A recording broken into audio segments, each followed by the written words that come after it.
ছোট মাছ এভাবে রান্না করে থাকবেন, মুখে লেগে থাকবে। আসসালামু আলাইকুম, সবাই কেমন আছেন? আশা রাখি সবাই ভালো আছেন। আমিও আলহামদুলিল্লাহ অনেক ভালো আছি। এখানে আমি কড়াইতে দিয়ে দিয়েছি হচ্ছে পরিমাণ মতো সরিষার তেল। সরিষার তেলটা অবশ্যই একটু বেশি করে দিবেন। ছোট মাছে অবশ্যই চেষ্টা করবেন নরম সবজি দেওয়ার জন্য। তো আমি এখানে দিয়েছি হচ্ছে টমেটো, আর টমেটোটা আমি আগেই ম্যারিনেট করে রেখে দিয়েছি এবং মাছটাও আগেই ম্যারিনেট করে রেখে দিয়েছিলাম।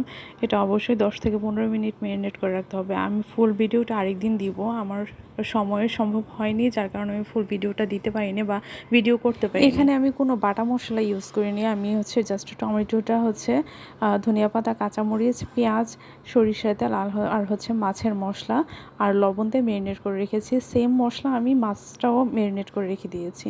তারপরে হচ্ছে কড়াইতে তেল দিয়ে ভালো করে পেঁয়াজটা একটু ভাজা ভাজা করে নিয়েছি, ব্রাউন কালার হওয়ার আগ পর্যন্ত পেঁয়াজটা ভেজে নিয়েছি। তারপরে হচ্ছে আপনারা তো দেখলেনই আমি কিভাবে দিয়েছি।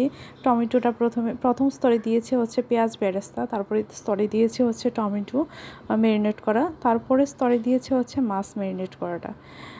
এটাতে কোনো প্রকারের পানি আমি ইউজ করব না, শুধু তেলের উপর রান্নাটা হবে, আর খেতে দুর্দান্ত মজার হয়। মাছ ভুনার কালারটা দেখেই কত লোভনীয় লাগছে, খেতেও দুর্দান্ত হয়েছে। আজকে এই পর্যন্তই। আমি চলে আসবো নতুন আরেকটি ভিডিও নিয়ে, আর অবশ্যই ফুল ব্লগটা আমি আরেকদিন নিয়ে আসবো।